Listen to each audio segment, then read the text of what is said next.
Nama saya Brigita Cecilia Manda Pasaribu, NIM saya 22011420006. Di video ini saya akan membahas tentang gaya belajar anak. Nah, yang pertama harus kita ketahui adalah pengertian dari gaya belajar. Gaya belajar adalah istilah yang mengacu pada berbagai cara kita belajar, memproses, dan menyimpan informasi. Semua anak kecil belajar melalui pengalaman langsung yang berarti melalui menyentuh, melakukan, dan bergerak. Dan anak-anak juga belajar melalui penglihatan dan pendengaran.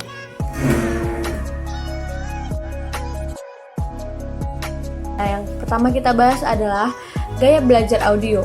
Anak yang belajar dengan metode audio paling bisa memahami materi dengan cara mendengarkan.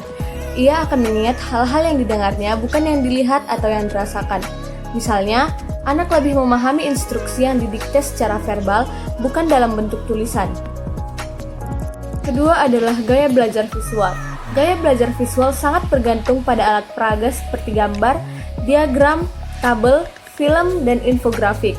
Anak akan lebih cepat belajar ketika melihat dan menyaksikan sesuatu, karena pelajar visual cenderung pelajar holistik yang memproses informasi paling baik ketika disajikan kepada mereka sebagai keseluruhan yang kuat daripada sedikit demi sedikit.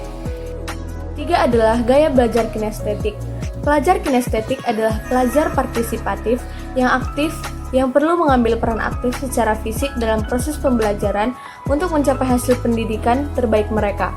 Metode kinestetik berarti anak harus bergerak atau melakukan sesuatu ketika belajar.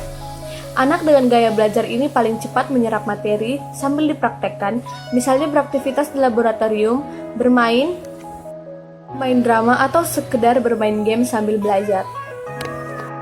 Kalau si kecil menghafalkan sesuatu atau berhitung sambil berjalan-jalan, mungkin ia masuk tipe kinestetik. Anak yang belajar dengan metode kinestetik juga biasanya menggunakan gestur tertentu, seperti menggoyangkan kaki atau mengibaskan telapak tangan. Karena sifat mereka aktif, pelajar kinestetik seringkali mengalami kesulitan untuk berhasil dalam pengaturan kelas konvensional. Akhir adalah gaya belajar kombinasi. Kebanyakan anak menggabungkan dua atau lebih metode belajar. Misalnya, anak bisa belajar dengan mudah jika ia membaca keras-keras catatannya sambil berjalan-jalan. Ini berarti anak adalah tipe pembelajar audio dan kinestetik.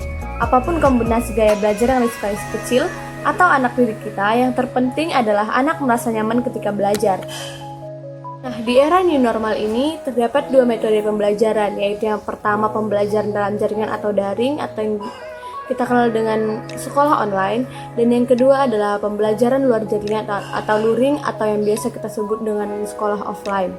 Pembelajaran daring atau online bisa berjalan dengan baik hanya pada wilayah yang ketersediaan jaringan memadai. Itu saja yang dapat saya sampaikan di video kali ini. Semoga bermanfaat bagi kita semua. Terima kasih.